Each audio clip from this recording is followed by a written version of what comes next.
বিসমিল্লাহির রহমানির রহিম। লা উকসিমু বিহাযাল বালাদ। কোরআন বলছেন আমি দুইখানা শহর কেন্দ্রিক নাজিল হয়েছে। ওই দুইটি শহর বহরমপুর মালদা নয়, বহরমপুর কলকাতা নয়।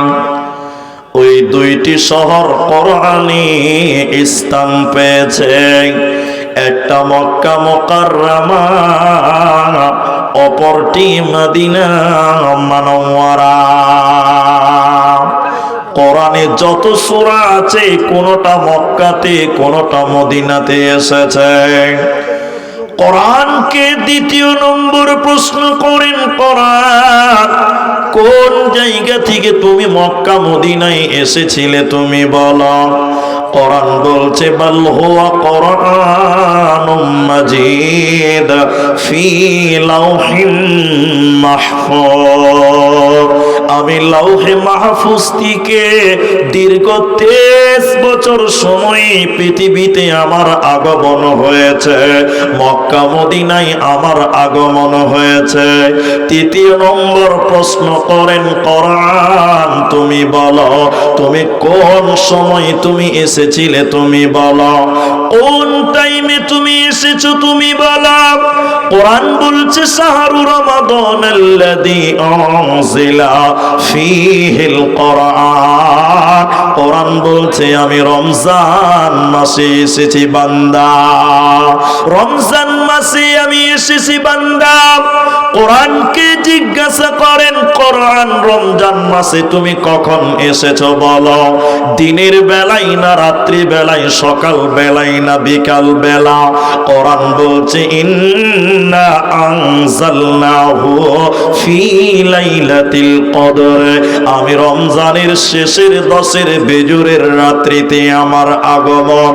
কোরআনকে পঞ্চম নম্বর জিজ্ঞাসা করেন, কোরআন তুমি রমজান মাসে রাত্রি বেলায় এসেছো মক্কা মদিনায় সেটাও বুঝলাম, তুমি কেন এসেছ, কি উদ্দেশ্য তোমার তুমি বলো, তোমার টার্গেট কি, তোমার গারজা কি, তোমার উদ্দেশ্য কি বলো, তুমি কেন কেন কেন কেন তুমি এলে বলো। কোরআন বলছে হুদাল লিন্নাস, আমি মানুষের হিদায়াতের জন্য এসেছি বান্দা। কোরআন বলছে হুদাল লিন্নাস, আমি মানুষকে রাস্তা দেখাবার জন্য, মানুষকে সিরাতে মুস্তাকিম দেওয়ার জন্য, আমি মানুষকে জান্নাতের পথে বানাবার জন্য পৃথিবীতে আমার আগমন হয়েছে মুসলমান। অতএব কোরআন পৃথিবীতে এসেছে কেন, হুদাল লিন্নাস, মানুষের জন্য হিদায়াত। 5টা প্রশ্নের উত্তর দিল কোরআন, একবার বলুন সুবহানাল্লাহ। এবার আপনাদেরকে জিজ্ঞাসা করছি, সবাই মুখ খোলেন এদিকে, কোরআন পৃথিবীতে এসেছে কেন আপনারা বলুন, কিসের জন্য, হিদায়াতের জন্য। কিন্তু এখানে একটু গন্ডগোল আছে। গন্ডগোল কোন জায়গায় বলুন তো? অনেক মুসলমান কোরআনটা হিদায়াতের কাজে ব্যবহার করে না, তাবিজের কাজে ব্যবহার করে। ঠিক বললাম না? হ্যাঁ না বলেন? তাবিজ ব্যবহার করে না মানুষেরা, কিন্তু কোরআন তাবিজের জন্য না হিদায়াতের জন্য। আর কিছু কিছু লোক আছে আপনাদের মতন সাধারণ মানুষ, কিচ্ছু বুঝে না, খালি মনে করে মুলবিদের তাবিজে খুব পাওয়ার, মনে করে না? অনেক লোক আছে। এই যে এখন পশ্চিমবঙ্গে এই এক পরীক্ষা গেল আর একটা চলছে, মানে মাধ্যমিক গেল উচ্চ মাধ্যমিক চলছে, পশ্চিমবঙ্গের কথা বলছি। তো একটা ছেলের কথা বলছি, আমাদের মতন মুলবির কাছে এসেছে। কেমন মুলবি? আমি তখন ছাত্র, ভালো করে বুঝুন কথাটা। এইটা ডিহি বরজ মাদ্রাসা মনে করেন। হেড মুলবির ঘরে বসে আছি, ফার্সি পড়ছি, ফার্সি, ছোট্ট ছেলে তখন। একটা ছেলে মাধ্যমিক পরীক্ষা দিবে, ও ছেলেটা এসে মৌলভী সাহেবকে বলছে, মৌলভীজি। তো হেডওয়ালা বলছে কে? বলছে এটা কাজে এলাম আপনার কাছে। কি কাজে এসছিস? বলছে মৌলী সাহেব আমি মাধ্যমিক পরীক্ষা দিব, আমার পড়া মনে থাকে না, তা আপনি একটা তাবিজ লিখে দেন যেন আমার ব্রেন চাঙ্গা হয়ে যায়, পড়া মনে থাকে। এই যে আপনারা বলুন তাবিজে কোনদিন ব্রেন চাঙ্গা করা যাবে? এটা হ্যাঁ না বলেন? তো হেড মৌলবি বলছে হবে, 501 টাকা লাগবে। মুখ খুলেন, কয় টাকা বললো? 501 টাকায় যদি ব্রেন চাঙ্গা করা যায়, টাকা দিতে কারো প্রবলেম হবে? 50,000 চাইলেও তো দিবে, লোক দিবে না গো? তো হ্যাঁ তাই দিব, লেখেন। এবার আমার দিকে দেখেন, আমার নিজের চোখের দেখার কথা বলছি। আমাদের সামনে তাবিজ লিখছে, আর তালবিলিম কত বদমাশ ওটা তো ভালো করে জানেন আপনারা। আমরা তালবিলিম কত পাকা, টেরা চোখে দেখছি যে কি লিখছে, ওটা শিখার ব্যাপার আছে। তো দেখছি এরকম করে মৌলী সাহেব লিখছে, লেখার পরে ছেলেটা বসে আছে সামনে, হেড মৌলবি তাবিজটাকে দুমড়িয়ে দুমড়িয়ে একটা তাবিজে ভরে দিয়ে এরকম করে তাবিজটা আমার ছেলের সামনে এত জোরে ফু দিচ্ছে, তো আমার মনে মনে ভাবছি যে ইংরেজিতে দোয়া টোয়া পড়ছে মনে হয়, না তো এত আওয়াজ কেন হবে? হ্যাঁ জি, তাবিজটা ফু দেওয়ার পর এখানে বেনে দিয়েছে, বলছে 501 টাকা দে। 501 টাকা দিয়েছে। হেড মৌলবি বলছে এই আজ থেকে তো রাত জেগে মন দিয়ে পড়াশোনা করবি, তোর পড়া মনে থাকবে। ও খাপা তাবিজ নিয়ে যে বাড়িতে রাত জেগে জেগে জেগে জেগে মন দিয়ে পড়েছে, যে মাধ্যমিকে ফার্স্ট ডিভিশনে পাস করেছে। এই খাপা গোটা এলাকাতে বলে বেড়াচ্ছে, আবে হেড মৌলবির তাবিজের কি পাওয়ার হবে, ফার্স্ট ডিভিশনে পাস। আচ্ছা আপনারা বলেন, ই কি তাবিজে পাস হলো না মেহনতে পাস হয়েছে? এরা বলে না তাবিজে হলো না মেহনতে হলো? তো এখন আপনাদের মতন কিছু রিংটাল মার্কা লোক আছে, বলছে আবে হেড মৌলবির তাবিজের কি পাওয়ার হবে, ফার্স্ট ডিভিশনে পাস। তো লোক মনে করছে আসলেই তো ও তো পড়তেই পারতো না। কিন্তু আসলে তাবিজে কিছু নেই, আছে তোমার মেহনতে। সবাই বলুন ঠিক কিনা, হ্যাঁ না বলেন? এখনো মাথা হিলেছে, গেরুম করে মাথা হিলেছে, এটা মুখ খুলে বলতে হবে। তাহলে কোরআন এসেছে কেন? হিদায়াতের জন্য। কোরআন পড়বেন তো হিদায়াত পাবেন। আল্লাহ তাবারাক ওয়া তাআলা সূরা আনফালের 2 নম্বর আয়াতের মাঝখানে বলেন, শুধু হিদায়াত নয়, ওয়া ইযা তুলিয়াত আলাইহিম আয়াতুহু যাদাতুহুম ঈমানা। যখন তোরা ঈমানের সঙ্গে কোরআন তেলাওয়াত করবে, যখন তোমরা কোরআন তেলাওয়াত করবে, তখন তোমাদের ঈমান বাড়বে, তোমাদের ঈমান বাড়বে। বিশ্ব নবী বলেছেন তিরমিজির বর্ণনায়, মানিত্তাবাল হুদা বিগাইরিল কোরআন আদাল্লাহুল্লাহ। কেউ যদি কোরআন বাদ দিয়ে অন্য কোথাও হিদায়াতের জন্য যায়, ও তো হিদায়াত পাবে না, পাবে না। আদাল্লাহুল্লাহ, আল্লাহ নিজে তাকে গোমরাহ করবে। এজন্য কোরআন তোমাকে হিদায়াত দিবে, আর কোরআন তোমার ঈমান বাড়াবে। তাই আল্লাহ তাবারাক ওয়া তাআলা বলেন, ওয়া ইযা তুলিয়াত আলাইহিম আয়াতুহু যাদাতুহুম ঈমানা। যখন তোরা কোরআন তেলাওয়াত করবি রে, তখন তোদের ঈমান বাড়বে, তোদের ঈমান বাড়বে, তোদের কোনো চিন্তা রবে না, রবে না, থাকবে না। এদিকে অসীম রেজভির নাম শুনেছেন আপনারা? ডক্টর অসীম রেজভির নাম শুনেছেন আপনারা? শোনেননি আপনারা? এখানে কেউ শুনেননি? একজন শুনেছে, 2টা 3টা, আচ্ছা বাস। তিনি ছিলেন মুসলিম, বর্তমান না হারকা না ধারকা, বুঝেন? এটা বুঝেননি?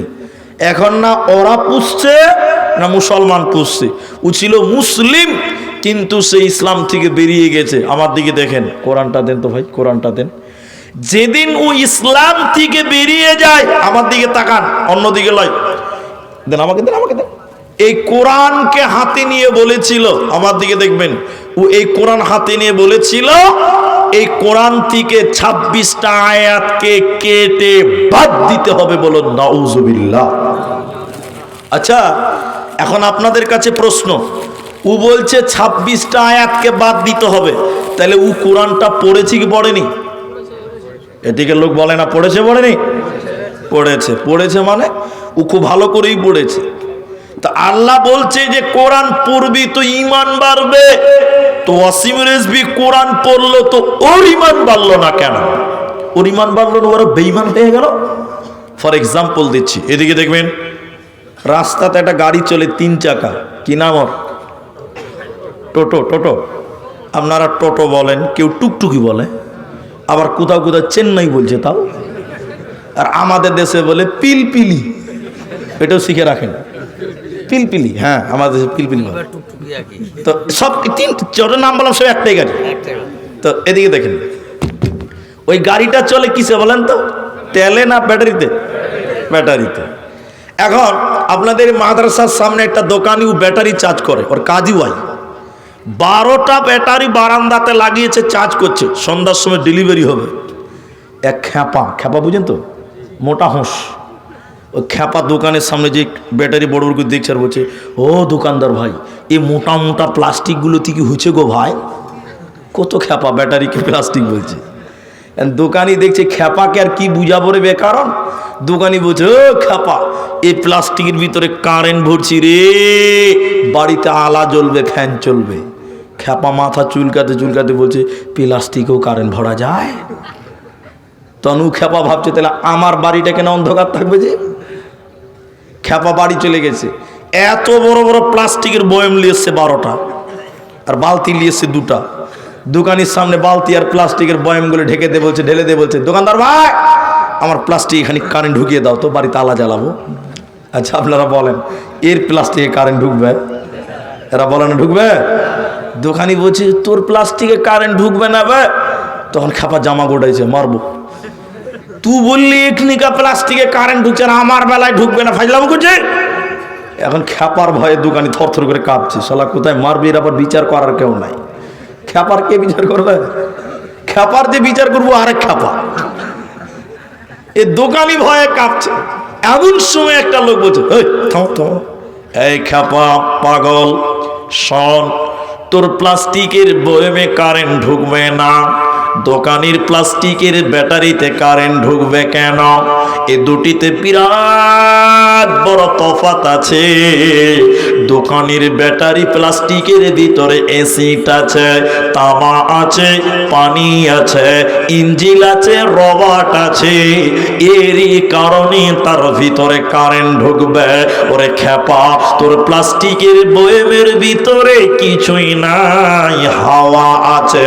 কিয়ামত পর্যন্ত তার লাগিয়ে রাখলেও তোর প্লাস্টিকের বয়মে কিন্তু কারেন্ট ঢুকবে না। আল্লাহ কোরআনে বলেছেন, মুমিন যে হবে, যে আল্লাহর কালামকে আল্লাহর কালাম বলে মেনে নিবে, ইমানের সঙ্গে ইয়াকিনের সঙ্গে কোরআন তেলাওয়াত করবে রে, আমার আল্লাহ বলেন, যাদাতুহুম ঈমানা, ওই লোকের ঈমান বাড়বে। আর যে সন্দেহ করে, বেঈমান যদি কোরআন তেলাওয়াত করে, যেমন ওয়াসিম রিজভী সন্দেহ করেছিল, সন্দেহবশত কোরআন তেলাওয়াত করেছিল, ওর ঈমান বাড়বে না, বাড়বে না, বাড়বে না। তাই কোরআন বলছে, শুনে নাও, আমি পৃথিবীতে কেন এলাম? হুদাল লিন্নাস ওয়া বাইয়িনাতিম মিনাল হুদা ওয়াল ফুরকান, আমি মানুষকে রাস্তা দেখাবার জন্য, আমি মানুষকে জান্নাতি দেওয়ার জন্য, মানুষকে হিদায়াত দেওয়ার জন্য পৃথিবীতে এসেছি। এরই নাম কোরআন। তাই আল্লাহ তাবারাক ওয়া তাআলা সূরা বাকারা সূরা নাম্বার 2 পারা নাম্বার 2 রুকু নাম্বার 21 লাইন নাম্বার 12 আয়াত নাম্বার 177 এর মাঝখানে আল্লাহ বলেন, ওয়াল কিতাব, আমার যত কিতাব আছে রে, আল্লাহ বলেন, আমার যত কিতাব আছে, বামানা ওয়াল কোরআন, এই কোরআনের উপরে তোমরা ঈমান আনো, এই কোরআনের উপরে তোমরা ঈমান আনো। যে কোরআনের উপরে ঈমান আনবে না, ও জান্নাতেও যাবে না, পাবে না, পাবে না। যদি কোরআন হাদিস না মানে জীবনে, কি হবে গো মৃত্যুর পরে? চার মাস মাযহাবকে ফরজ জেনেছি, এক মাযহাবের আমল করেছি, কোরআন হাদিসের দিকে দেখিনি তো ফিরে, কি হবে গমরে তোর পর যদি কোরআন হাদিস না মানি জীবনে, কি হবে গমতের পরে, কি হবে গমৃত্যুর পরে। আল্লাহ বলে এই কিতাবের উপরে তোমরা ঈমান আনো। সবাই বলেন, কেউ বাদ যাবেন না। আচ্ছা বলেন তো, এই কিতাবে কোনো ভুল আছে? পেছনের লোক বলেন ভুল আছে? নেই। এর নাম কোরআন। এদিকে দেখেন, আমার দিকে খুব নজর রাখেন। এই কোরআনের উপর ঈমান আনবো কেন? কেন কেন? তার কারণ হলো মক্কার মুশরিকেরা এই কোরআনকে বিশ্বাস করত না। এদিকে দেখেন, মক্কার মুশরিকেরা বলেছিল এটা আল্লাহর নয়, এটা মুহাম্মাদুর রাসূলুল্লাহ সাল্লাল্লাহু আলাইহি সাল্লাম বাড়িতে বসে বসে বানিয়েছে। আচ্ছা আপনারা বলুন তো, এই কালামটা কার? সবাই জুড়ে বলুন কার? আল্লাহর। কিন্তু মুশরিকরা বলতো এটা মুহাম্মদ বানিয়েছে। বলুন নাউজুবিল্লাহ। এই জন্য এদিকে দেখেন, এই জন্য নবীকে মুশরিকেরা কাফেররা বলেছিল কবি কবি কবি। কবি কেন বলেছিল? কারণ কোরআনের এত সুন্দর মিল কবি ছাড়া কেউ মিলাতে পারবে না। আপনারা কার নাম শুনেছেন? কবি নজরুলের নাম শুনেছেন, কবি রবীন্দ্রনাথের নাম শুনেছেন, ধীরেন্দ্রনাথের নাম শুনেছেন। ইনাদেরকে কবি বলে। আর কবিতা কাকে বলে? হ্যাঁ, কবিতা কাকে বলে? আতা গাছে তোতা পাখি ডালিম গাছে, ভালোই জানে এরা গো, এটাকে বলে কবিতা। আর কবি কাদেরকে বলে? নজরুল, রবীন্দ্রনাথ, ধীরেন্দ্রনাথ, আরো আরো আরো ইত্যাদি ইত্যাদি। তো নবীকে কবি বললেন কেন? এদিকে লক্ষ্য করেন। নবীকে কবি বলার অনেক কারণ, তার মধ্যে তিনটা কারণ, একটা দুটা বলবো। এদিকে দেখেন, আমার সঙ্গে বলবেন, আমার সঙ্গে বিসমিল্লাহির রহমানির রহিম। শুনে এদিকে দেখেন, ইন্না আ'তাইনাকাল কাউসার, শেষের অক্ষরটা কি আছে? অক্ষরটা কি আছে? র র র। শেষের অক্ষরটা কি বললাম? র। দ্বিতীয় নম্বর আয়াত শুনেন, ফসল্লি লিরাব্বিকা ওয়ানহার, শেষের অক্ষরটা কি আছে? র। তিন নম্বর আয়াত শুনেন, ইন্না শানিআকা হুয়াল আবতার, শেষে কি আছে? তো সুবহানাল্লাহ বলবেন না? এত সুন্দর মিল। আমি কোরআনের হাফেজ নয়, এরপরে আপনাকে কবিতা শোনাবো। বিসমিল্লাহির রহমানির রহিম। ওয়াশ-শামসি ওয়া দুহাহা ওয়াল কমারি ইযা তালাহা ওয়ান নাহারি ইযা জাল্লাহা ওয়াল লাইলি ইযা ইয়াগশাহা ওয়াস সামাই ওয়া মা বানাহা ওয়াল আরদি ওয়া মা তাহাহা ওয়া নাফসি ওয়া মা সাওয়াহা ফাআলহামাহা ফুজুরাহা ওয়া তাকওয়াহা। বলুন সুবহানাল্লাহ। সবশেষে মক্কার মুশরিকেরা তার কারণে বলেছিল মুহাম্মদ কবি হয়ে গেছে, কবি না হলে এত সুন্দর মিলাতে পারত না। মক্কার মুশরিকেরা বলেছিল এটা আল্লাহর কালাম নয়, এটা নবী মুহাম্মদ বাড়িতে বসে বসে বানিয়েছে। আল্লাহ তাবারাক ওয়া তাআলা মুশরিকদের চ্যালেঞ্জ দিয়ে জবাব চেয়েছে।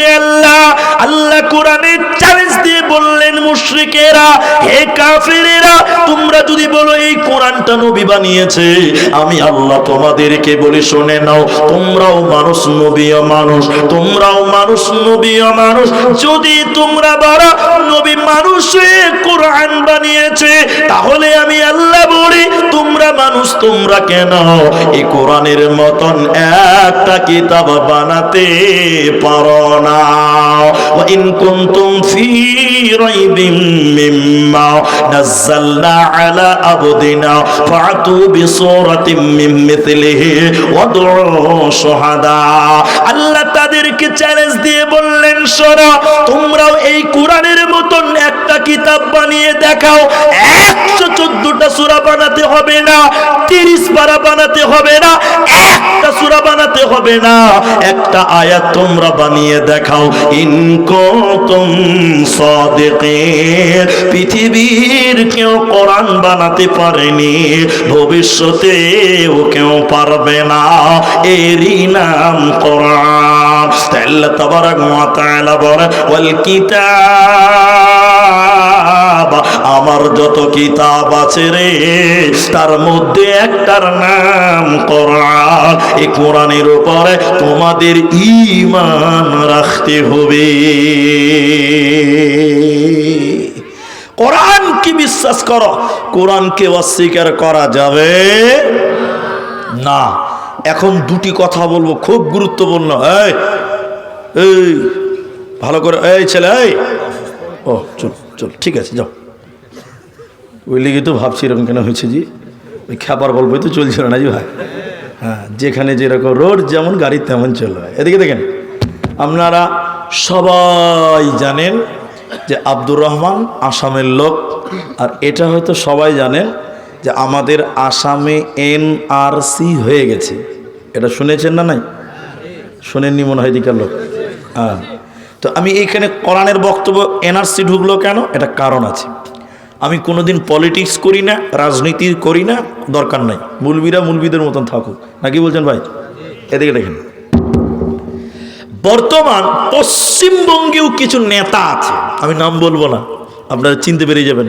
নাম বলা খুব মুশকিল, নাম বলা যাবে না, আপনারা চিনতে পারলেই হলো। সে বলছে পশ্চিম বাংলায় এনআরসি করব আর মুসলমানগুলোকে বাংলাদেশ পার করব। কি বলছে না গো? এদিকে মনে হয় বলে না, না? ও এত বড় নেতা, গরুর দুধে সোনা তৈরি করতে পারে। চিনতে পেরেছেন তো আপনারা? এরা মনে হয় চিনতে পারেন। মাশাআল্লাহ মাশাআল্লাহ।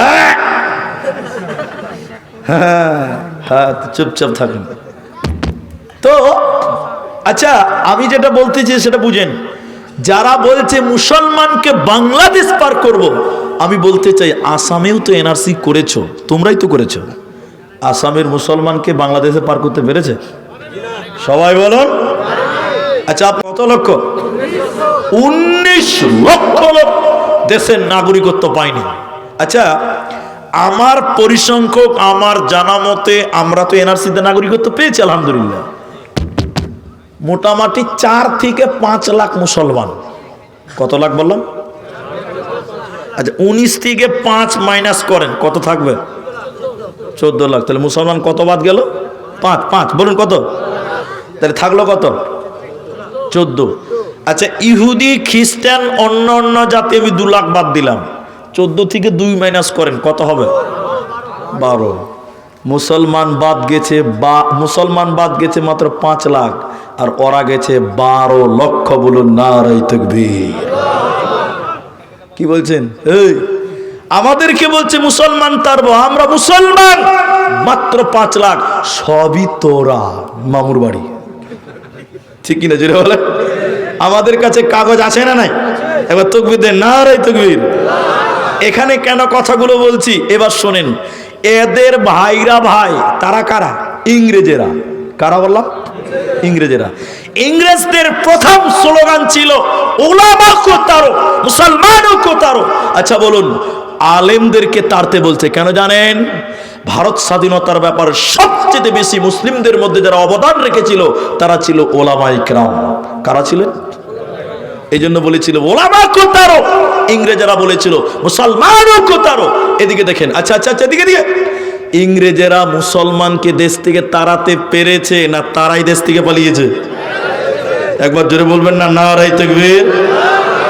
ইংরেজেরা বলেছিল মুসলমানকে তাড়ো, মুসলমানকে তাড়তে পারে নাই, বরং ইংরেজেরাও যারা এখন এনআরসি করবে এদের খালুরা আগে পালিয়ে গেছে। ঠিক কিনা জোরে বলেন? আজকে যারা এনআরসি করবো বলছো, তোমার খালুদের কথা একবার মনে করে নিও।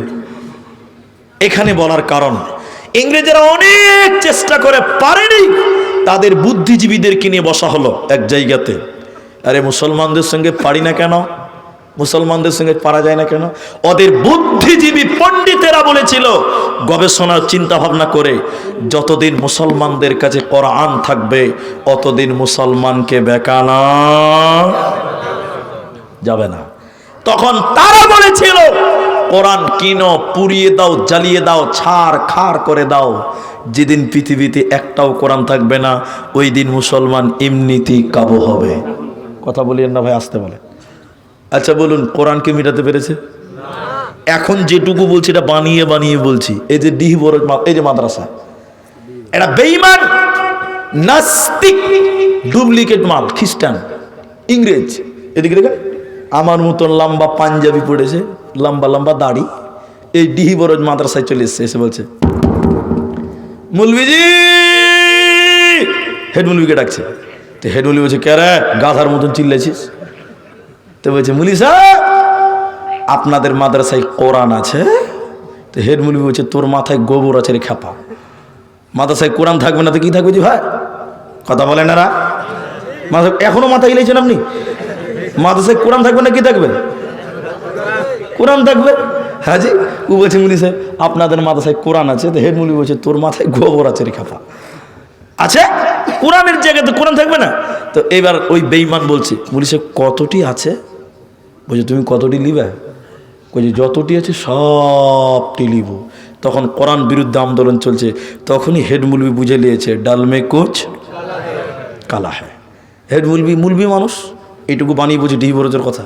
হেড মারানার তিনটা ছেলেকে ডেকেছে, করে আব্দুর রহমান, করে জি মুলি সাহেব, আব্দুল সত্তার, করে জি মাওলানা, জি আব্দুর রহিম, জি মাওলানা সাহেব, দেখতো কোরআন নিতে এসছে, এরা দামি দামি লোক, কোরআন নেওয়ার জন্য এসছে। আরে বাবা, তোরা তো গোটা গোটা কোরআন মুখস্থ করেছিস। হাফেজারা কোরআন মুখস্থ করে না? করে। এবার হেড মাওলানা বলছে, আরে আব্দুর রহমান, আব্দুর রহিম রে, করে সত্তার, একলাই তো শোনাতে পারবি, কিন্তু ক্লান্ত তো লাগবে। এই আব্দুর রহমান, তুই 1 থেকে 10 পারা শোনা। আব্দুর রহিম, তুই 11 থেকে 20 পারা শোনা। আব্দুল সত্তার, এই 21 থেকে 30 পারা শোনা।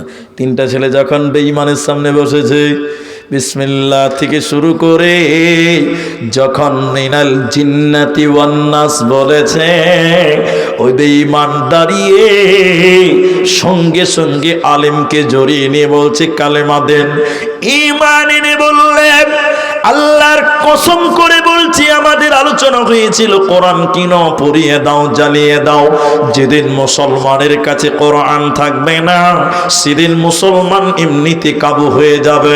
কিন্তু আমি আল্লাহর কসম করে বলছি, মুসলমানদের থেকে কোরআনকে আলাদা করা সম্ভব হবে না।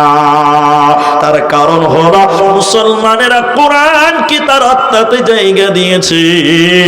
এই কোরআনকে পড়িয়ে যদি ছাড়খাড় করে দাও, কোনো প্রবলেম হবে না, মুহূর্তে নতুন কোরআন চেপে যাবে। কারণ পৃথিবীর বুকে লক্ষ লক্ষ কোটি কোটি বিলিয়ন মিলিয়ন কোরআনের হাফেজ আছে। অতএব কোরআনকে মেটানো সম্ভব হবে না। তাই আল্লাহ তাবারাক ওয়া তাআলা বলেন, ইন্না নাহনু নাযালনা যিকরা ওয়া ইন্না লাহু লাহাফিযুন। আমি আল্লাহ এই কোরআনকে নাজিল করেছি বান্দা। আল্লাহ বলেন, আমি জিকিরকে নাজিল করেছি বান্দা। এই জিকিরের হিফাজতের দায়িত্ব স্বয়ং আমি আল্লাহ নিয়েছি বান্দা। কোরআনকে মিটানো সম্ভব হবে না, হবে না, হবে না। তাই একজন আরবিক বিদ্বান এইরকম কোরআন মানুষকে দেখিয়েছিল, এইরকম কোরআন মানুষকে দেখিয়েছিলেন। একজন আরবিক বিদ্বান এইরকম কোরআনকে দেখানোর পর কোরআনটা বন্ধ করে বলেছিল, বলো বলো বলো তোমরা কোরআনটা কেমন দেখলে? সবাই বলেছিল সাদা কাগজে কালো কালিতে লেখা আছে। তিনি রাগান্বিত হয়ে বলেন, বন্ধুরে, এই কোরআনটা এই চক্ষু দিয়ে দেখলে হবে না, কোরআনটা ইমানের চক্ষু দিয়ে দেখো। এই কোরআনটা এই চক্ষু দিয়ে দেখলে হবে না, ইমানের চক্ষু দিয়ে কোরআনটা দেখো। এই কোরআনটা কোনো কাগজে নয়, এই কোরআনটা কোনো কালিতে নয়, বরং এই কোরআনটা শহীদের রক্তের বিনিময়ে এসেছে। এই কোরআনের জন্য কত মা বিধবা হয়েছে এই কোরআনের জন্য, কত বাচ্চা এতিম হয়েছে, কত বোন তার ভাইকে হারিয়েছে। অতএব কোরআনটা বহু জানের বিনিময়ে এসেছে, এই কোরআনকে মিটানো সম্ভব হবে না, হবে না, হবে না। আল্লাহ বলেন ওয়াল কিতাব, আমার কোরআনের উপরে, এই কিতাবের উপরে তোমাদের ঈমান রাখতে হবে। তিনটা কথা, কোরআন পড়লে নেকি, শুনলে নেকি, মানলে নেকি। কটা বললাম? আরো বলি, কোরআনের পেছনে টাকা দিলে নেকি, কোরআনের পেছনে সময় দিলেও নেকি হয়। বলুন সুবহানাল্লাহ। এবার এদিকে দেখেন, হাদিস বলবো একটি আর আয়াত বলবো একটি। এদিকে দেখেন আগে, পৃথিবীতে বিভিন্ন কিতাব আপনি খুঁজবেন, আমার দিকে দেখবেন, কিতাবটা খুলবেন, দেখবেন, এদিকে দেখেন, এদিকে দেখেন, কিতাবের উপরে কিতাবের নাম লেখা থাকে, একটু হ্যাঁ না বলবেন। নিচে দেখবেন লেখকের নাম থাকে, থাকে না? পাতা উল্টিয়ে দিবেন, আবার লেখা থাকবে কিতাবের নাম, লেখকের নাম, সহযোগিতা করেছে তার নাম। এদিকে লেখা থাকবে কোথায় ছাপা হয়েছে, প্রথম প্রকাশ কত সালে, কত টাকার দাম, এগুলো থাকে কি না? পাতা উল্টিয়ে দিবেন, দেখবেন লেখা থাকবে সূচিপত্র। সূচিপত্র বুঝেন আশা করি? হ্যাঁ, বাস। এরপরে থাকবে ভূমিকা। ভূমিকা বুঝেন তো? ভূমিকা মানে লেখকের কথা কি বলছে। দিকে দিকে দিকে লেখক বলছে, হে পাঠক পাঠিকাগণ, আমার বইয়ে যদি কোনো ভুল হয়ে থাকে দয়া করে মাফ করবেন, ধরিয়ে দিবেন। বলে কি বলে না? বলে। আমার বইয়ের কোনো ভাষাতে দুঃখ পেলে, কষ্ট পেলে দয়া করে মাফ করবেন, ক্ষমা করবেন। বলে কি বলে না? টোটাল বইয়ের শুরুতেই ভূমিকাতে লেগেছে ক্ষমা, ক্ষমা, ক্ষমা, ভুল, ভুল, ভুল। কিন্তু সবাই বলুন, সবাই কে বাদ যাবেন না, কোরআনে ক্ষমা চেয়েছে মানুষের কাছে? বলেছে মাফ করে দিও? কোরআন চ্যালেঞ্জ দিয়ে আরম্ভ হয়েছে, লা রাইবা ফি, এই কোরআনে কোনো ভেজাল নাই, কোনো সন্দেহ নাই। বলুন সুবহানাল্লাহ। এর নাম কোরআন। এই কোরআন পড়লেও নাকি, শুনলেও নাকি। এখন কথার মধ্যে কথা, কোরআন পড়লে নাকি, শুনলে নাকি আছে না? নাই? আছে। দেখবেন পৃথিবীর অন্য যে কোনো কিতাব পড়েন নাকি পাবেন না? পাবেন? 1.5 লক্ষ টাকা দিয়ে লন্ডন থেকে কিতাব নিয়েছেন, আমার দিকে দেখবেন সারাদিন কিতাবটা এরকম বিন বিন বিন বিন, এটা লয়, এটা লয়, যেটা লন্ডন থেকে নিয়েছে এটা তো কোরআন, সারাদিন বিন বিন বিন বিন করে পড়ছে। আচ্ছা বলুন, জ্ঞান বাড়বে গ্যারেন্টি দেওয়া যাবে না? কেন? অনেক কিতাব পড়ে মানুষের গোমরা হচ্ছে, হচ্ছে না? হচ্ছে। তাহলে গ্যারেন্টি দেওয়া যাবে না। নেকি পাবে? নেকি এক নেকি, 2 নেকি, 1 টানা নেকি পাবে না। কিন্তু কোরআন, এদিকে এদিকে, কোরআন পড়লে নেকি আছে না নাই?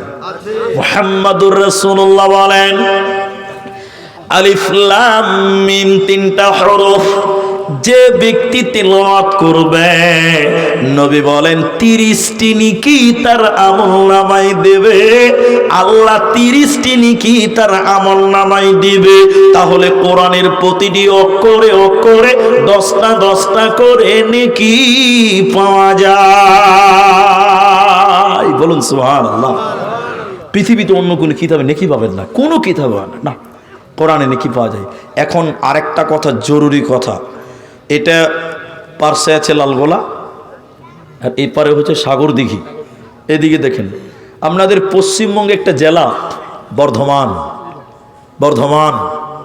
আমি একটা জালসায় গিয়েছিলাম, মাদ্রাসার নামটা বলেই দিই, লুকাচুরির কিছু নাই, খড়দত্তপাড়া, পূর্ব বর্ধমান জেলা। ওটা আপনাদের যে বিরাট জালসা, এই যে মাজমা করেছেন, ওই জালসা এরকমই বড়। আর লাইটিং যে আল্লাহ কত করেছিল, কালারিং লাইট। আমার দিকে দেখেন, গল্পটা একটা কারণে বলছি। জালসার গেটের সামনে বড় বড় করে লেখা আছে 786। 786 আজকাল মুসলমানরা গাড়িতেও লেখে, আপনার দিকে লেখে না মনে হয়? মুসলমানদের বাড়ির গেটে 786 আছে, কি বলছেন? নাই? মসজিদের গেটেও 786 লেখা আছে। এরকম মসজিদ পৃথিবীতে আছে, আছে না নাই? আমি জালসাতে উঠে বলেছিলাম, এই আপনারা 786 লিখেছেন কেন, এর মানে বলেন। তো একটা লোক ওই উনার মতন লাস্টে থেকে বলছে, বক্তা সাহেব আপনি এটাও জানেন না? মানে এক কথাতে গুষ্টি মেরে দিয়েছে। বললেন এটা জানেন না? তা আমি বলছি জানি না বলেই তো বললাম। বলেন এই শোনেন, বলছি কি জানেন? 786 মানে হলো বিসমিল্লাহির রহমানির রহিম। কত সহজ। শুনেছেন কি শুনেননি বলেন আপনারা? মুসলমানেরা বলছে গো, মুসলমান তো বিসমিল্লাহির রহমানির রহিম কেমন করে হলো এটা বলা যাবে না। বললে কাল থেকে নিজেরা তাবিজ লিখতে শুরু করবেন, গোষ্ঠী মুড়ি মৌলবীদের দরকারই হবে না। ওটা বলবো না, ওটা গোপন থাকলো। 786। আচ্ছা আপনারা বলেন সবাই, 786 কোনোদিন বিসমিল্লাহ হবে? আচ্ছা সহজ বাংলায় বলি, আজকে এই দিহিবরজ গ্রামে গরু জবাই হয়েছে, ভাই হয়েছে না? গরু জবাই করার দোয়া কি কে বলবে? বিসমিল্লাহ আল্লাহ আকবর। এখন কোনো কষাই যদি বলে বিসমিল্লাহ বলবো না, 786 আল্লাহ আকবর, বিহাই খেয়াল 786 বরকত আছে, তবে তোর গুষ্টি মারিলে। বিসমিল্লাহ কোনোদিন 786 হবে না। হবে? জোরে বলেন না। আচ্ছা 786 যদি বিসমিল্লাহ হয় তাহলে আউযুবিল্লাহর একটা অঙ্ক হবে, ভাই হবে না? না, সূরা ফাতিহারও একটা হবে, কেরা বলে না, সূরা নাসের একটা হবে। এবার আমার দিকে দেখেন, এদিকে দেখেন, 786 592 সূরা ফাতিহা চলছে আর কি। সূরা নাস হলো 3071, 220 নামাজ হবে। ফেরেশতা যে কোথায় মারবে দেখাতে পারবেন না। হ্যাঁ, কোরআনে সূরা তওবাতে বিসমিল্লাহ নাই, কিন্তু কোরআনের আরেক জায়গাতে আরেক সূরাতে ডবল বিসমিল্লাহ আছে। তাহলে কোরআন সূরা বিসমিল্লাহ হলো কোরআন। কোরআন পড়লে নেকি হবে, প্রতিটা অক্ষরে অক্ষরে নেকি পাওয়া যাবে। নবী বললেন শুনে নাও, কিয়ামতের দিনে দুই জনের সুপারিশ আল্লাহ কবুল করবেন, দুইটি বিষয়ের সুপারিশ আল্লাহ মঞ্জুর করবেন। ওই দুইটির ভিতরে একটার নাম কোরআন। কোরআন কিয়ামতের দিন আল্লাহকে বলবেন, রব্বুল আলামিন তোমার এই বান্দাগুলো কোরআন তেলাওয়াত করেছিল, আল্লাহ তুমি আমার সাক্ষী গ্রহণ করো। আল্লাহ কোরআনের সাক্ষী গ্রহণ করবে আর আল্লাহ আপনাকে ক্ষমা করবে। এই জন্য কোরআন তেলাওয়াত করো, কোরআন শোনো। কোরআন শুনলেও নেকি হবে, কোরআন পড়লেও নেকি হবে। এই কোরআন তোমাকে কামিয়াব বানিয়ে দেবে, তোমার কোনো চিন্তা রবে না, রবে না, রবে না। লজ্জা করবেন না, একটা জিনিস আপনাকে দেখাতে চাইছি। যারা কোরআন পড়তে পারেন না, এই যে সামনে রমাদান আসছে, আজকে ক তারিখে ভাই? 25 আর আছে 26 চলছে। এদিকে দেখেন 27, 28, আল্লাহ চাইলে 28 তারিখে তারাবি হয়ে যেতেও পারে, নাইলে 1 তারিখে তো তারাবি কোনো মাপই হবে না, কারণ শাবান মাস আর ওদিকে মাস 30 গুনতে হবে। তাহলে হয় 28 তারিখে তারাবি, নাহলে 1 তারিখে তারাবি হবেই। এখন যারা কোরআন তেলাওয়াত করতে পারেন না তাদেরকে একটা কথা বলবো, কোরআন কিছুই জানেন না। অনেক মানুষ আছে না কোরআন পড়তে পারে না, নাই? আচ্ছা কি করবেন? নবী বললেন, কেউ যদি সূরা ইখলাস বিসমিল্লাহির রহমানির রহিম সকলে একবার মহব্বতে বলেন, কুল হুয়াল্লাহু আহাদ আল্লাহুস সামাদ লাম ইয়ালিদ ওয়া লাম ইউলাদ ওয়া লাম ইয়াকুল লাহু বলুন কুফুয়ান আহাদ। নবী বলেছেন, শোনাম, কোরআন পড়তে পারো না, কেউ যদি 3 বার সূরা ইখলাস পাঠ করে, পুরো কোরআন খতম করলে যে নেকি হয়, এই নেকি তার আমল নামাই আল্লাহ দিবে। বলুন সুবহানাল্লাহ। এই জন্য কোরআন এমনই একটা কিতাব, আল্লাহ কোরআনে বলেছেন, আকিমিস সালাতা লিদুলুকিশ শামসি ইলা ওয়াসাকিল লাইল ওয়া কুরআনাল ফাজর ইন্না কুরআনাল ফাজরি কানাত মাশহুদা। যারা পাঞ্জে গানা নামাজ পড়বে আর সকাল সন্ধ্যা কোরআন তেলাওয়াত করবে, আল্লাহ বলেন কানাত মাশহুদা, কিয়ামতের দিন এই কোরআন তার জন্য সাক্ষী দেবে। ওই লোকের কোনো চিন্তা হবে না যার ব্যাপারে স্বয়ং কোরআন সাক্ষী দেয়। কোরআন পড়বো, কোরআন শুনবো, বলুন ইনশাআল্লাহ। এবার লজ্জা করবেন না, একটু হাত তুলতে হবে ভাই। কারা কারা কোরআন পড়তে পারেন হাত তোলেন। পড়তে পারেন যারা, মাশাআল্লাহ নামান। তাহলে যারা তুললেন না তারা পারেন। আমি অপমান করব না, নাউজুবিল্লাহ আস্তাগফিরুল্লাহ। আমি কাউকে অপমান করা উদ্দেশ্যই নয়। আচ্ছা বলুন, মুসলিম হিসাবে কোরআন শিক্ষা করা দরকার আছে না নাই? আছে। আমি একটা কথা বলবো এখন, খুব ভালো করে বুঝবেন। ফারাক্কা নদী দেখেছেন তো আপনারা? গঙ্গা সবাই দেখেনি, যারা দেখেছেন তারা দেখেছেন তো? বাস শুনেন তো, এটা দার্শনিক। দার্শনিক দার্শনিক মানে বুঝেন, পণ্ডিত লোক। ও নদীতে গবেষণা করতে গেছে, নদীতে কি হয় না হয়, কেমন আছে না আছে, কি আছে, গবেষণা করতে গেছে। কোন নদীতে? বুঝার জন্য বুঝি, ফারাক্কা নদীতে। এদিকে দেখেন ভাই, নৌকাতে চেপেছে তো দার্শনিকের মুখ তো আর বন্ধ থাকবে না। ও মক মক মক মক মক মক মক মক করেই যাবে, করেই যাবে। তো দার্শনিক এক লাগেছে তো কি করে গল্প করবে যে?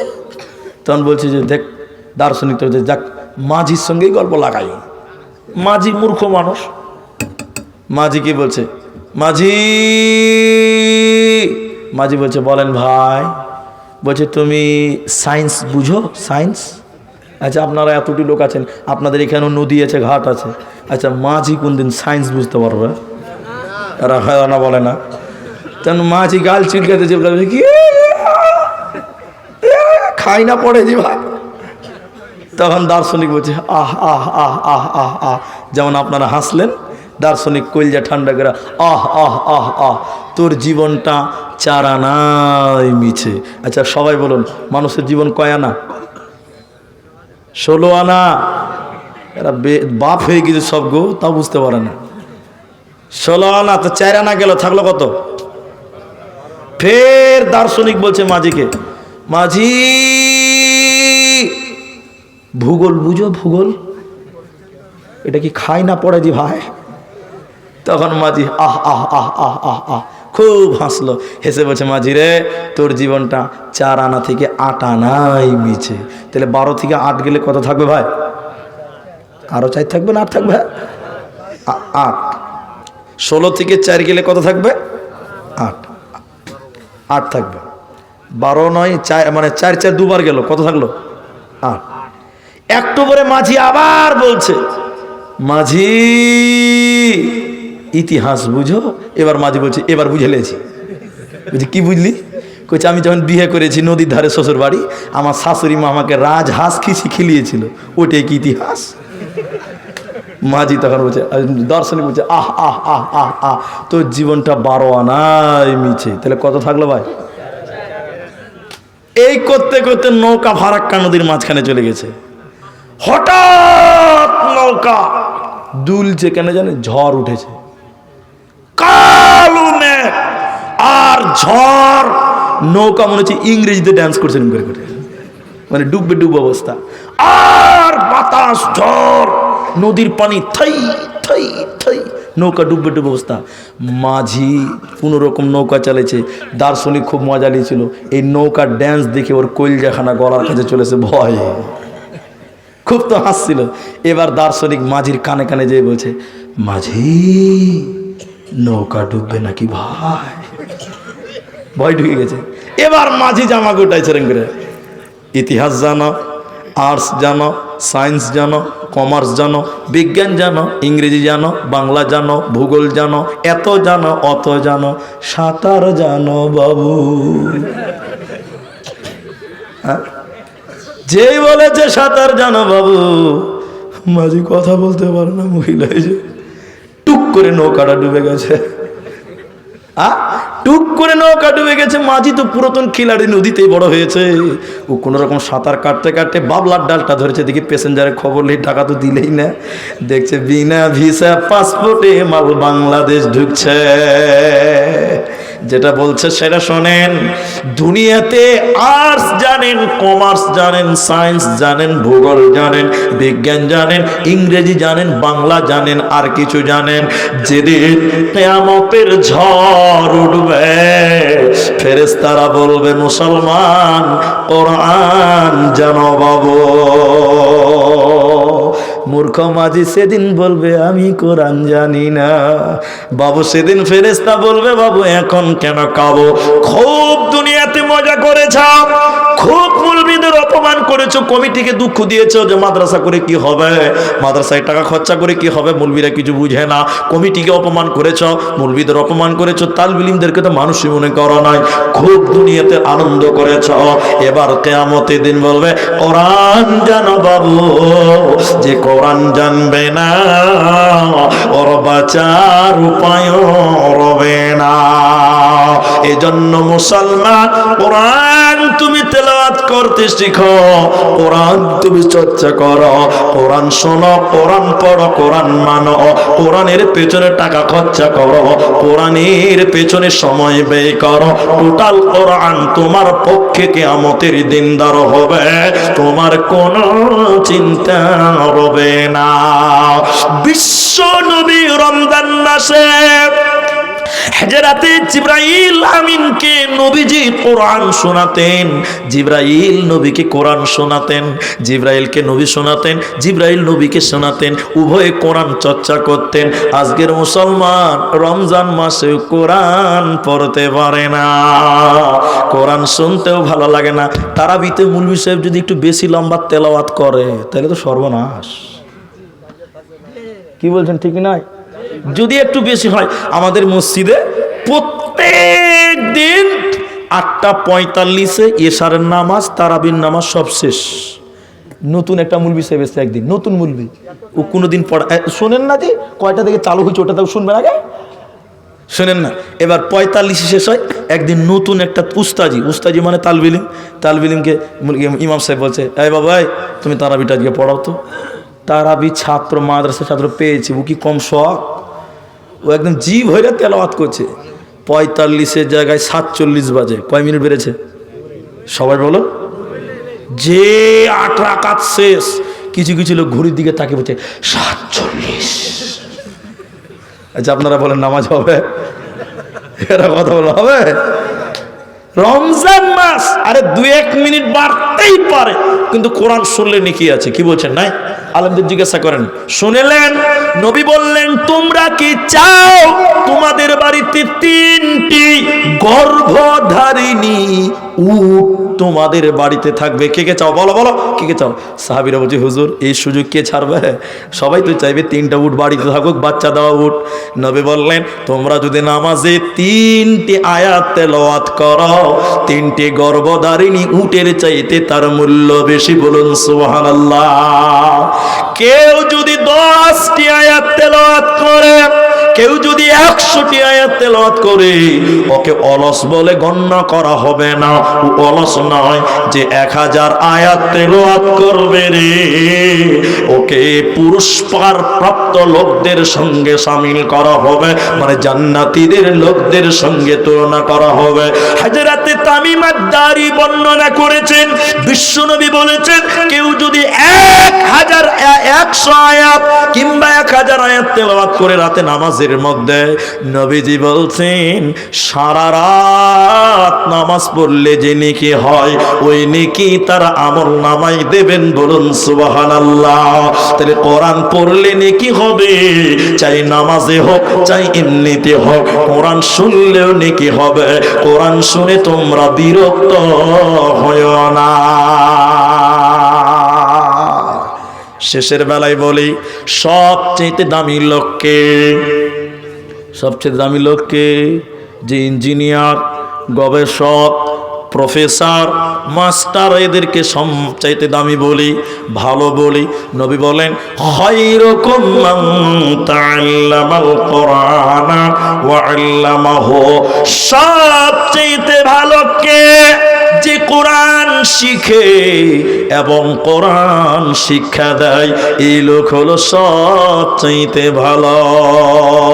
মানে এদিকে তার মানে হচ্ছে মৌলভী সাহেবেরা, তার মানে কারা? কিন্তু সবাই বলেন, সত্য করে বলবেন, মিথ্যা বলবেন না। এখনকার লোকেরা মৌলভীকে ভালোবাসছে? এদিকের লোক বললো, ওদিকের লোক বললো না। মৌলভীর গিয়ে ভালোবাসছে জি? সত্য করে বলছেন আপনারা, এবার আমাকে বলি, মৌলভী যদি রাস্তা দিয়ে হেঁটে যায়, এদিকে দেখাও, মৌলভী যদি রাস্তা দিয়ে একটু জোরে হেঁটে যায়, তখন কিছু লোক ঘোঁচা মেরে বলবে, মৌলভী সাহেব দাওয়াত টাওয়াত আছে নাকি, খুব জোরে যে হাঁটছেন, সমস্যা। কি বলছেন, সমস্যা না? আবার মৌলভী যদি একটু আস্তে হাঁটে, বলে পরের বাড়ি বেশি খেয়ে লেছেন মনে হয় মৌলভী সাহেব। তাহলে কি করবে এখন বলেন, মৌলভী কি করবে বলেন? ও জোরেও হাঁটতে পারে না, আস্তেও হাঁটতে পারে না, মৌলভী হয়েছে বড় সমস্যা। আর আল্লাহর নবী বললেন, সবচাইতে ভালো সে যে কোরআন শিখে এবং শিক্ষা দেয়। অথচ আজকের মুসলমান এদেরকে সম্মান দিতে জানে। আপনাদের সাগর দিঘিতে যত মসজিদ আছে, সত্য করে বলেন, ইমামদের বেতন কত বলেন? সব রকম আছে, মাশাআল্লাহ, বুঝতে পারলাম। 10,000ও শুনতে পেলাম, কানে এলো। 7,000ও শুনলাম, 5,000ও শুনলাম। 4,000ও আছে? উনি সাহেব 4,000 হিসাব করেন, 30 দিয়ে কয় টাকা করে আসছে দেখেন তো একটু। দিনে কয় টাকা আসছে হিসাব করেন? 133 টাকা না? 133 টাকাতে এখন লেবার পাওয়া যায় ভাই? বলেন, আপনাদের দিকে লেবার আছে 133 টাকাতে? মসজিদের মৌলভীকে 133 টাকা দিন দিচ্ছে, 24 ঘন্টা থাকবে, আজান দিবে, নামাজ পড়বে, তোর বাপের বিহা পড়াবে, তোর বেটির বিহা পড়াবে, তোর 17 গোষ্ঠীর জানাজা পড়াবে। ঠিক কিনা জোরে বলেন? 133 টাকা গো, 133 টাকা। আল্লাহ আকবার, সম্মান কোথায় আছে? অথচ নবী বললেন, সবচেয়ে দামি তারা যারা কোরআন শিখে এবং শিক্ষা দেয়। আজকে মানুষ বলছে, মাদ্রাসায় পড়ে কি হবে? বলবি তো, আপনি মসজিদের ইমামের বেতন 30,000 টাকা করেন, গায়ের সব ছেলে মাদ্রাসায় ভর্তি হয়ে যাবে। ঠিক কিনা জোরে বলেন? মসজিদের ইমামের বেতন 30,000 করেন, দেখবেন কোন ছেলে বাদ নাই, সবাই মাদ্রাসায় ভর্তি হবে, যে গেলেই 30,000 টাকা বেতন। এখন দেখছে যে শালা 4,000 টাকা বেতন, কি হবে? কি হবে? আমরা সম্মান করব যথাযোগ্য। বলুন ইনশাআল্লাহ, একবার বলুন ইনশাআল্লাহ। ঈদের দিন ইমামদের খবর নেবেন, আলেমদের সম্মান করবেন। আরে টাকাতেই সব হয় না, তাদের সঙ্গে অন্তত আচরণটাও ভালো করবেন। ঠিক আছে ভাই? ঠিক কিনা জোরে বলুন? 4,000 টাকা বেতন দেয়, জুমার দিন দিয়ে বলছে, মুলি সাহেব পেশাবখানাতে তো গন্ধ কেন? আচ্ছা, পেশাবখানাতে গন্ধ আসবে না, তা হাতরে সেন ভরাবে, ও তো গন্ধই জায়গা। আল্লাহ তাবারাক ওয়া তাআলা, সাহাবীরা তাই বললেন, তাআল্লামনাল ঈমান সুম্মা তাআল্লামনাল কোরআন। আমাদের ঈমানের পরে সর্বপ্রথম যেটা দিয়েছে সেটার নাম কোরআন। প্রত্যেকটা মুসলিমের ঘরে ঘরে, জীবনের রন্ধে রন্ধে কোরআনের স্পর্শ থাকা চাই, থাকবে। বলুন ইনশাআল্লাহ। আরেকটা বলবো কথা, ভাই উঠে যান না, আল্লাহর রাস্তায় বসেন, চলে কেন যাবেন? আমি যদি এত দূর থেকে আপনার গ্রামে আসতে পারি আর আপনি আমাকে ছেড়ে চলে যাবেন মানে? আর একটা কথা বলি, আমার পরেও বক্তা আছে, আমার পরেও বক্তা, একদম মানে বিশাল বক্তা। সব চ্যাংরাগুলো শেষ, এবার বুড়াদের খেলা চালু হবে। জি, একদম মাদ্রাসার শিক্ষক, সীতারামপুর মাদ্রাসার বসে আছে মারা মুদাসসির সাহেব, আমার পরে আসবে, উঠিয়ে যেন না। এখন তাহলে বলেন, বাংলা, ইংরেজি, ইংলিশ এগুলো দরকার আছে না নাই? বদরের যুদ্ধের ঘটনা শোনেন, বিশ্বনবী 70 জন কাফেরকে সাহাবীরা কেটে জাহান্নামে পাঠালো, আর 70 জনকে নিয়ে মসজিদে নববীতে বেঁধে রেখেছে। ইতিহাসটা শুনেন।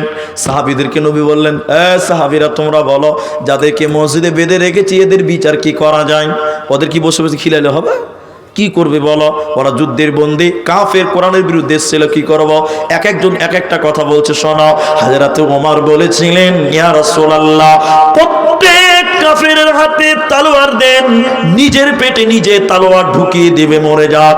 হযরতে উসমান, হযরতে ওমর অনেকেই কথা বললেন। হযরত আবু বকর বলেছিলেন, ইয়া রাসূলুল্লাহ, এরা সবাই গরিব মানুষ, এদেরকে জরিমানা করা হোক, এরা মুক্তিপণ দিয়ে তারা বিদায় হয়ে যাও। নবীজি বলেছিলেন, হে যুদ্ধের বন্দী কাফেরেরা, তোমরা তোমাদের বাড়ি ঘর খবর পাঠাও, তোমাদের বাড়ির লোকেরা তোমাদের জরিমানা দিয়ে যেন ছাড়িয়ে নিয়ে যায়। কিন্তু অনেকে জরিমানা দিয়ে চলে গেল। অনেক কাফের ছিল যাদের পরনে জামা ভালো ছিল না, গরিব মানুষ, অভাবে ছিল, ওরা আবার জরিমানা কোথায় পাবে? নবীজির বড় জামাই, যেটা হযরতে যায়েনাবের সঙ্গে বিয়ে হয়েছিল, রাসূলের জামাইকে বেঁধে রেখেছে, সে ছিল কাফের। এবার আল্লাহর নবীর বেটি যায়েনাব এই স্বামীকে ছাড়াবার জন্য, নবীজির জামাইকে ছাড়াবার জন্য রাসূলের বেটি তার গলার হার খুলে দিয়েছিল জরিমানা হিসাবে। যে হার টানা হযরতে খাদিজা রাদিয়াল্লাহু আনহা ছিলেন। নবীজি যখন হারটা হাতে পেল, নবীজি হার দেখে টুকরে টুকরে কেঁদেছিলেন আর বলেছিলেন, এটা আমার খাদিজার হার, এটা আমার খাদিজার হার, যে খাদিজা আমাকে কঠিন বিপদের দিন সহযোগিতা করেছিল। সাহাবীরা বলেছিলেন, হুজুর, এই হার কানা বাইতুল মালে জমা করতে হবে না, এটা আপনি নিজস্ব ভাবে ব্যবহার করো। নবীজি বলেছিলেন, না না না, এটা জরিমানা হিসাবে এসেছে, এটা আমি ব্যক্তিগত ভাবে ব্যবহার করতে পারবো না। অনেক বেঈমান চলে গেল, এখনো কয়েকজন কাফেরকে বেঁধে রেখেছে মসজিদে নববীর খাম্বাতে। এদের জরিমানা দেওয়ার মতন অকাত নাই, এদের কি করা যায়? নবীজি বললেন, এই এই এই এই কাফের বেঈমানেরা, এই কাফের বেঈমানেরা, তোমরা কি করে বাঁচবে বলো? তোমাদের সাথী বন্ধুরা তো চলে গেল, তোমরা যাবে কি করে বলো? নবীজি এবার তাদের বলছে, এই তোমরা কি লেখাপড়া জানো? আচ্ছা, ওরা মুসলমান না কাফের?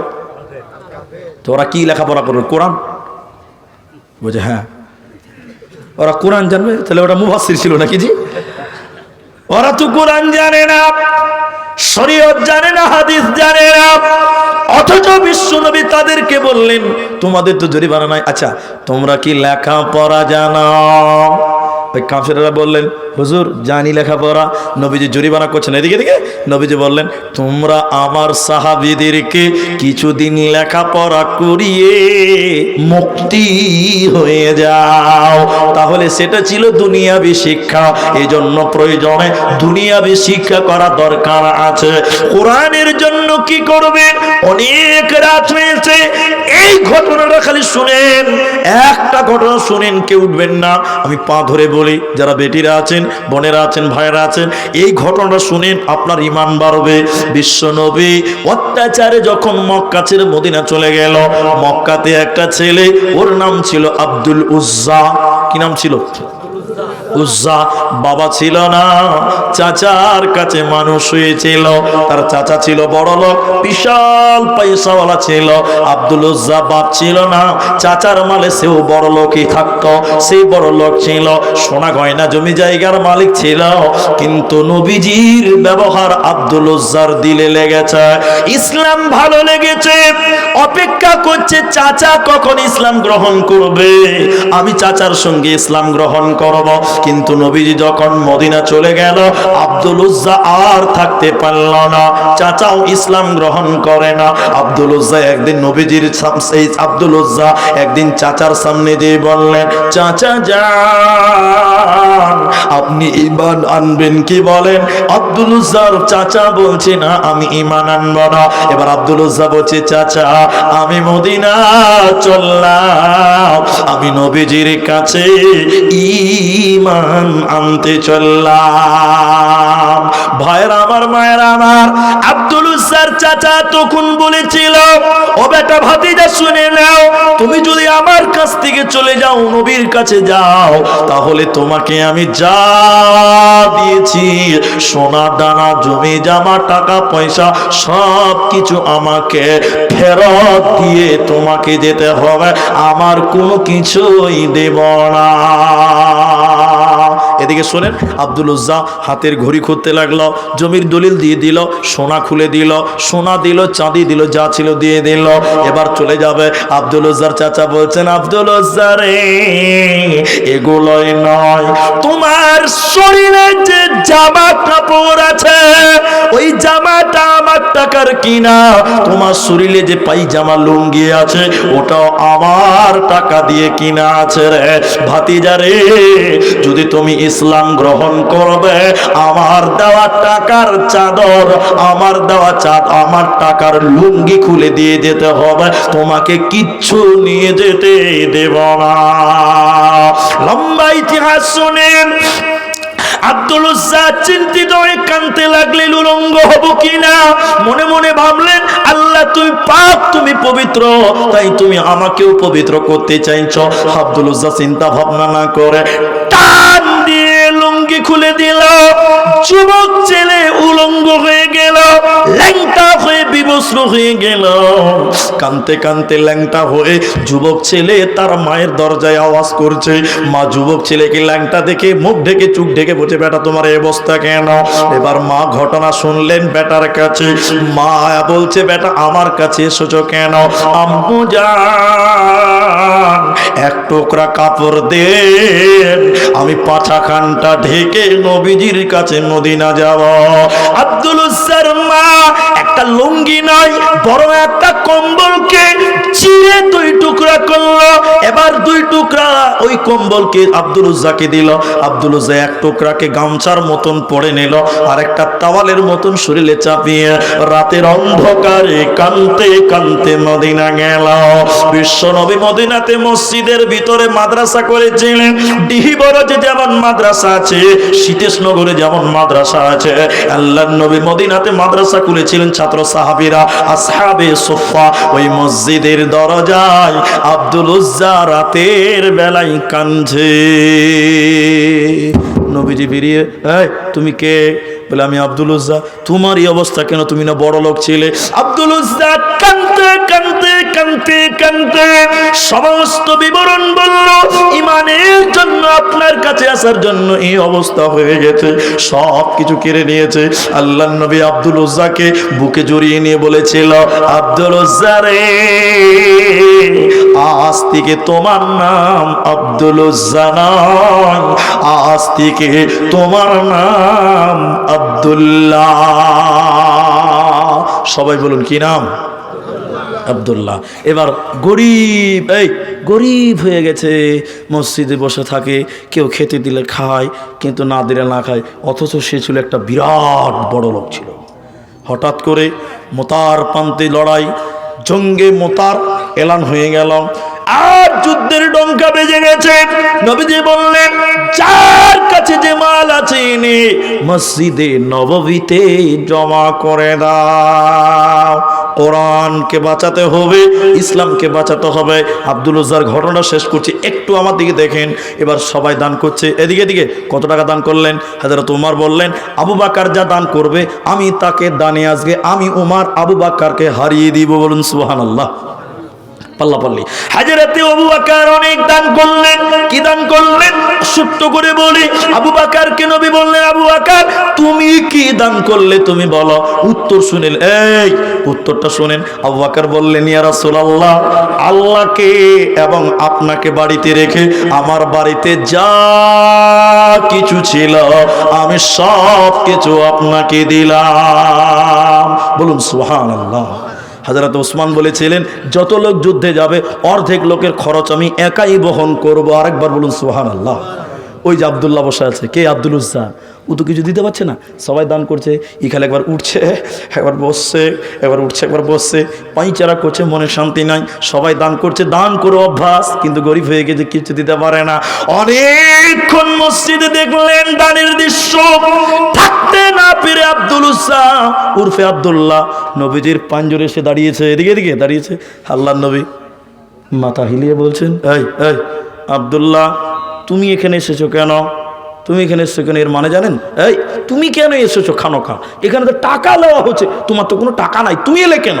আব্দুল্লাহ বলছেন, আল্লাহর নবী গো, সাহাবীরা অনেকে দান করলো, আমি দেখলাম আমি কিছু করতে পারলাম না, মন যেন মানে না, মন যেন থামছে না, তাই আমি এলাম, কি দিবে আব্দুল উজ্জা তুমি বলো। এবার আব্দুল উজ্জা কাঁদতে কাঁদতে বললেন, ইয়া রাসূলুল্লাহ, ইসলামের জন্য, কোরআনের জন্য সমস্ত সাহাবীরা দিলাম, আমি কে দেব? কিছুই নাই। যদি পাছার গামছাটা খুলে দেই তো পাছা উদাম হয়ে ল্যাংটা, যদি শরীরের তাওয়ালটা দিয়ে দিই শরীরটা ফাঁকা হয়ে যাবে, নামাজ পড়বো কি করে? আল্লাহর নবী গো, অনেক চিন্তা ভাবনা করে দেখলাম এখনো আমার কাছে একটা জিনিস আছে, ইসলামের জন্য, কোরআনের জন্য আমি ওই জিনিসটা দান করতে চাই। নবী বললেন, কি দিবে, কি দিবে আব্দুল উজ্জা বলো। আব্দুল্লাহ বললেন, আল্লাহর নবী গো, এখনো তো বেঁচে আছি, এখনো তো জান আছে, আমি আমার জান খানা কোরআনের জন্য, ইসলামের জন্য আমি আমার জীবন খানা বিলিয়ে দিতে চাই। নবী গো, আপনি যুদ্ধের জন্য আমার নাম 1 নাম্বার লিখেলেন, জিহাদের ময়দানে আমি আমার জীবন দিয়ে কোরআনকে টিকিয়ে রাখবো, আপনি আমার নামটা লিখেলেন।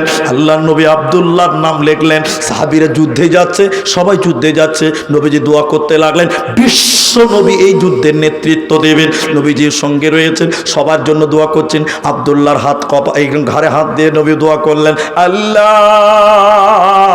আব্দুল্লাহর জন্য দোয়া করি, বেঈমানেরা যেন আব্দুল্লাহর শরীরের রক্ত বার করতে না পারে, বেঈমানদের জন্য আমি হারাম করে দিলাম। আব্দুল্লাহ কাঁদতে কাঁদতে দাঁড়িয়ে বললেন, নবী আমার, উল্টো দোয়া কেন করছেন? উল্টো দোয়া কেন করছেন? উল্টো দোয়া কেন করছেন? ইসলামের জন্য আমি জীবন দিতে চাই, আপনি উল্টো দোয়া করলেন। নবীজি বললেন, আব্দুল্লাহ রে, ইসলামের জন্য তুমি যা ত্যাগ স্বীকার করেছ, জিহাদের ময়দানে নয় বরং বিছানায় শুয়ে শুয়ে, তোমার যদি নিম্ন জ্বর হয়েও তুমি মারা যাও, আল্লাহ তোমাকে শহীদের মর্যাদা দিবে। বলুন সুবহানাল্লাহ। বেঈমানেরা মারতে পারে নাই, অথচ কোরআনের জন্য জীবন দেওয়ার জন্য 1 নম্বরে নাম লিখিয়েছিলেন। একবার বলুন নারে তাকবীর। মারতে পারেনি বেঈমানেরা। হঠাৎ করে জ্বর, শেষ পরিণতটা খালি বলছি, হঠাৎ করে জ্বর, তার মানে নবীর দোয়া কবুল হয়ে গেছে। বলুন সুবহানাল্লাহ।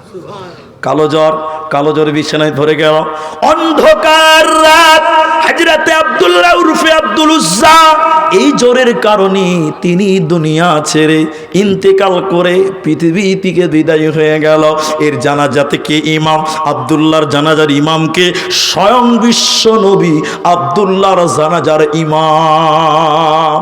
এবার একটা মশাল, মশাল বুঝেন তো, মশাল আগুন ধরিয়েছে, অন্ধকার, কারেন্ট ছিল না। হযরতে বেলালকে বলছে, বেলাল রে তুমি আলা দেখাও, সাহাবীরা সবাই আব্দুল্লাহকে দাফন করবে, মাটি দেবে। হযরতে বেলাল আলো ধরে আছে, লাইট মানে আগুন, সবাই যাচ্ছে কবর দেওয়ার জন্য। কবরের ভিতর থেকে আওয়াজ বের হচ্ছে, ও নবীর সাহাবীরা, তোমরা তোমাদের ভাই আব্দুল্লাহ আব্দুল উজ্জাকে কষ্ট দিয়ে কবরে নামায় না। কবরের ভিতর থেকে আওয়াজ। হযরত আব্দুল্লাহ ইবনে মাসউদ এবং হযরত বেলাল অবাক হয়ে বললেন, আমাদের গলার আওয়াজটা যেন চিনা চিনা চেনা চেনা মনে হলো। তাড়াতাড়ি কবরের সামনে গিয়ে দাঁড়ালাম। কবরের সামনে দাঁড়িয়ে দেখলাম, এই কবরে নেমেছে কে? এই কবরে লাশ ধরবে কে? এই কবরে লাশ ধরার জন্য নেমেছে কে? আখিরি পয়গম্বর নবী মুহাম্মদুর রাসূলুল্লাহ সাল্লাল্লাহু আলাইহি ওয়াসাল্লাম। তিনি বলতেন, তোমরা তোমাদের ভাই আব্দুল্লাহকে কষ্ট দিয়ে কবরে নামায় না। ইসলামের জন্য সব ত্যাগ করে ল্যাংটা হয়েছে, ইসলামের জন্য, কোরআনের জন্য জীবন দেওয়ার জন্য 1 নম্বরে নাম লিখিয়েছে, তাকে তোমরা কষ্ট দিও না। দাফন কাফন কমপ্লিট হলো। বিশ্ব নবী বলছেন, আল্লাহ আজ সন্ধ্যা পর্যন্ত আব্দুল্লাহর উপরে আমি রাজি ছিলাম, আল্লাহ তুমিও আব্দুল্লাহর প্রতি রাজি হয়ে যাও।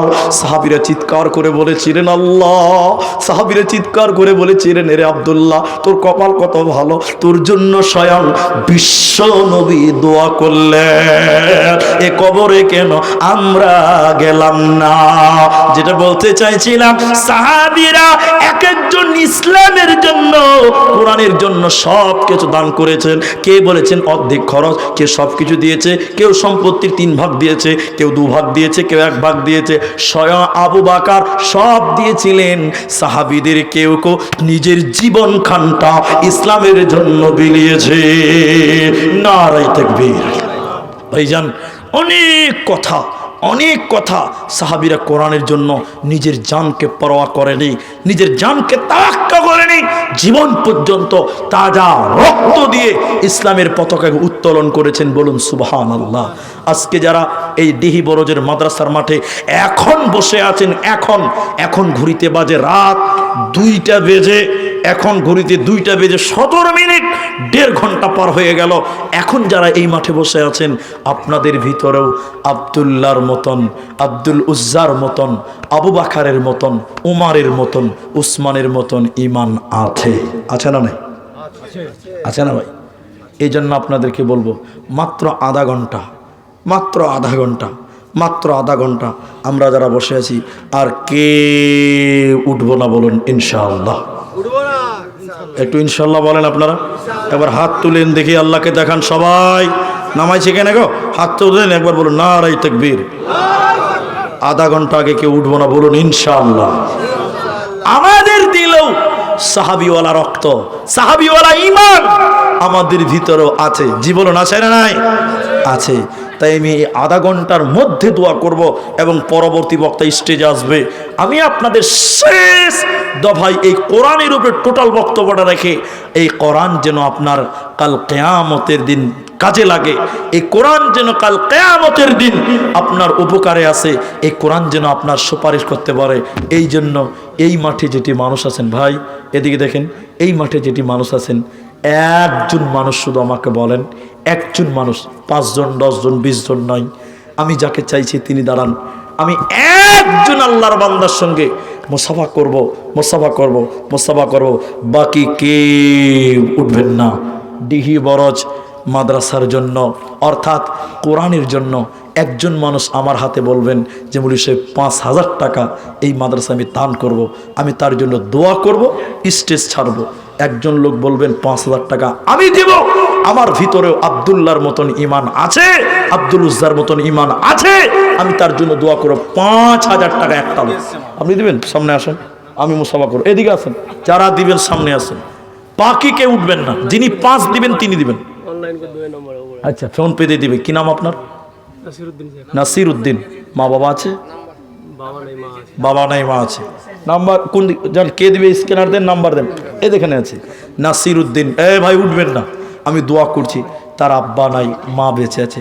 রব্বুল আলামিন এই কোরআনের জন্য 5,000 টাকা, আল্লাহ তুমি তার আব্বার কবরটাকে জান্নাতের টুকরা বানিয়ে দাও। বলুন আল্লাহুম্মা আমিন।